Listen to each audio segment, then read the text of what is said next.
Buenos días, ¿cómo le va? Otra vez con ustedes, reencontrándonos hoy para hablar de la enfermedad pulmonar obstructiva crónica, nombre muy largo y rimbombante.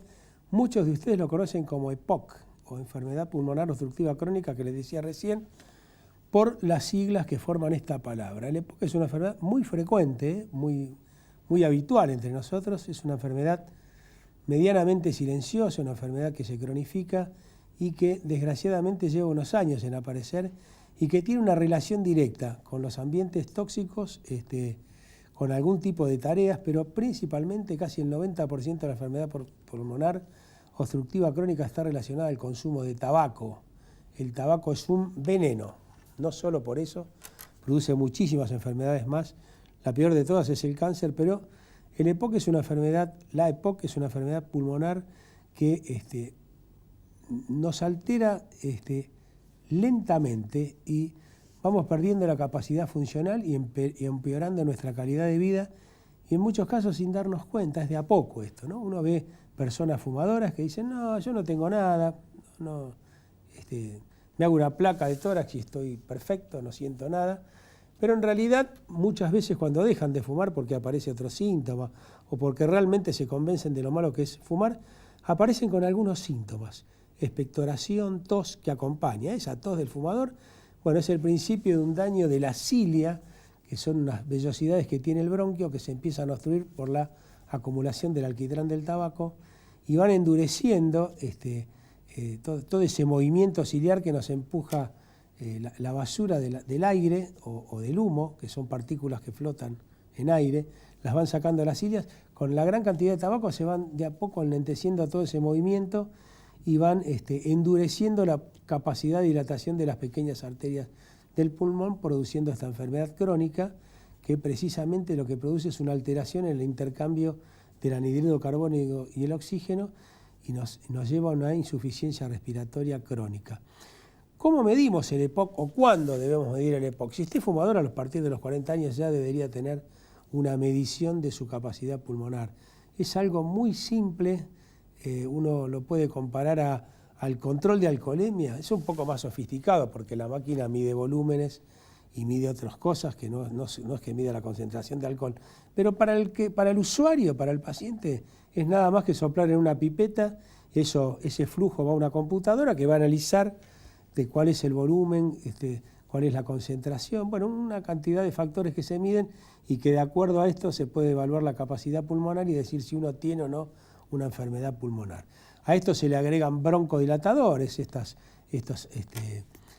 ampollas que usan los asmáticos, que en muchas oportunidades ustedes ven estos sprays. Bueno, van a aplicarle un spray de estos que es un broncodilatador y de acuerdo a la respuesta que tenga uno puede analizar o si es una enfermedad pulmonar obstructiva crónica o si es un asma bronquial. Pero el diagnóstico es muy simple. Un neumólogo les puede hacer un diagnóstico de enfermedad pulmonar obstructiva en 10 minutos como mucho.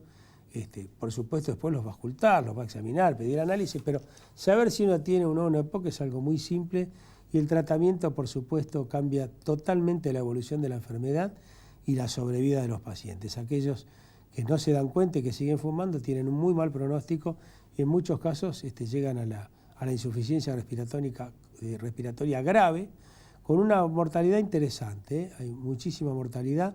Recordemos que debe haber un 5% de la población que sufre EPOC y la mortalidad de esta enfermedad sin tratamiento es una enfermedad considerable.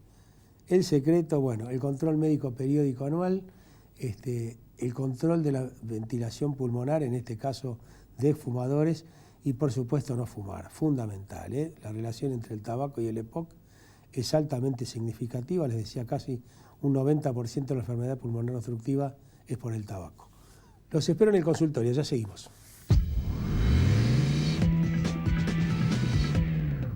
AMAP, Asociación de Médicos de la Actividad Privada, 4381-4737. Hogar del Norte, Centro de Día con Hogar. Visita nuestra web, hogardelnorte.com. Sanatorio San Miguel. Su salud es nuestra preocupación. www.sanatoriosanmiguel.com.ar. FACE, Fundación de Estudios e Investigaciones Sociales, Amigos de los Mayores, 4545-4593. Sanatorio Plaza Escobar, clínica para la comunidad. SICOP, Asociación Sindical de Profesionales de la Salud de la Provincia de Buenos Aires. Principal Plan, Servicios Integrales de Salud. Llámenos al 0810-999-7526.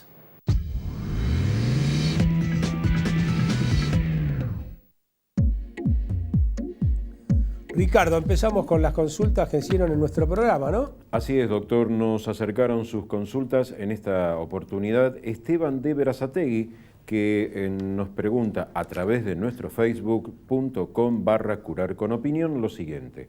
Doctor, en ocasiones cuando hago deporte intenso, al día siguiente me aparece un dolor muscular muy fuerte al respirar.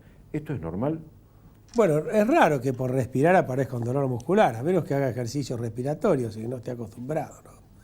El dolor muscular casi siempre se relaciona al deporte, como él bien dice, cuando en ocasiones uno hace deporte. Cuando uno en ocasiones hace deporte, lo que está haciendo es movilizar determinados grupos musculares que no los hace habitualmente. Ese esfuerzo que hace sin entrenamiento, por eso lo hace ocasionalmente, es lo que puede llegar a producirle un dolor. Si es al respirar, y bueno, debe haber hecho ejercicios abdominales, supongo. Tampoco dice qué músculos le duelen, ¿no? Como para poder localizar a qué se puede deber eso. A veces los dolores en determinados músculos es posicional o porque los ejercicios los hacemos mal, ¿no? Por eso es importante consultar a alguien que conozca cuál es la postura de un ejercicio para tratar de no evitar músculos. A veces la gente se pone a hacer ejercicios de pesas y no tiene el peso apropiado para su entrenamiento y puede lastimar o desgarrar un músculo, ¿no? De ahí la importancia de hacer este tipo de deportes. Eso no le exime de caminar, ¿eh? A ver si alguno dice, no, el doctor dijo, ojo, que tengo que ver al médico, no. Si usted tiene una determinada cantidad de años y no hace deporte, por lo menos camine 30 cuadras por día. Doctor, una consulta. Antes usted habló de la EPOC. Esta consulta que realizaba Esteban de Berazategui, ¿puede llegar a emparentarse con la EPOC? Pero el dolor muscular, lo que puede emparentarse con... ¿Cómo? Dolor al respirar. Las características del EPOC no es el dolor al respirar, es la inflamación de los bronquios, como decíamos antes. Eso cursa con tos, con expectoración, con mucosidad. El pulmón, para tratar de liberarse de la nicotina cuando tiene EPOC, empieza a segregar mucho moco, y la verdad que las personas tienen moco bronquial, muchísimo moco bronquial con tos y expectoración permanente. El dolor muscular puede ser si tose mucho, pero no tiene mucho que ver con el ejercicio, ¿no? Y llama él ejercicio ocasional. Eso descartaría el EPOC, es una enfermedad crónica, claro. No es ocasional. Este señor dice tener, Esteban, dolor ocasional, me parece que dijiste, ¿no? Sí. Cuando hace ejercicios.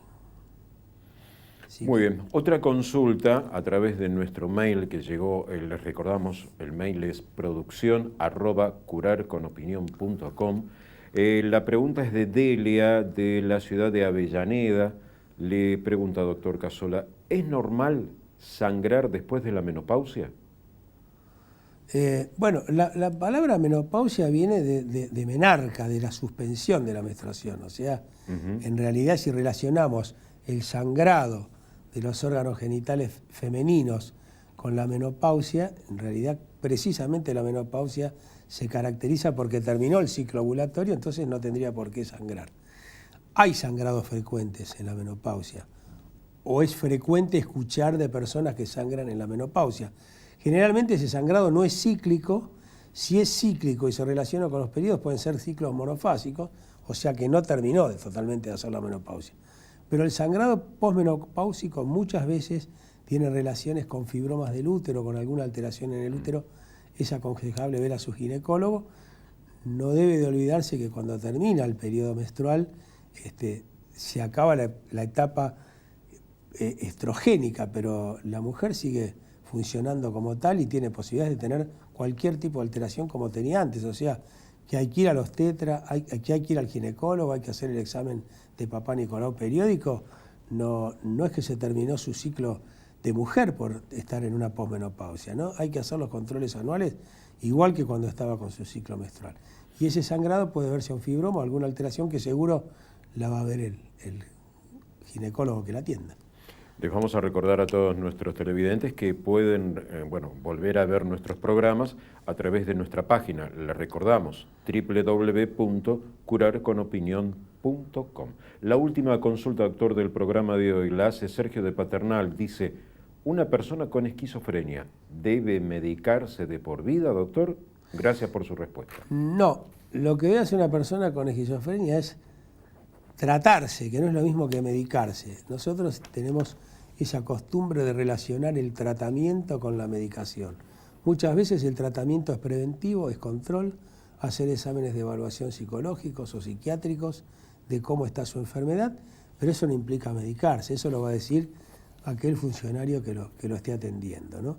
Es como ocurre en muchísimas otras enfermedades. Uno con una insuficiencia coronaria puede tomar aspirinas, pero en determinados momentos su cardiólogo le puede decir, no, mire, usted va a hacer tal cosa, por ahora suspenda este tratamiento hasta que volvamos a incorporarla. Pero eso es área y función del profesional que lo está atendiendo.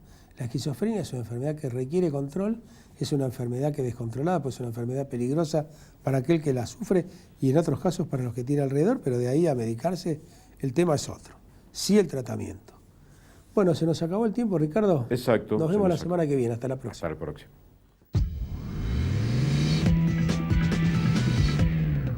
Ocean, obra social encargados apuntadores marítimos.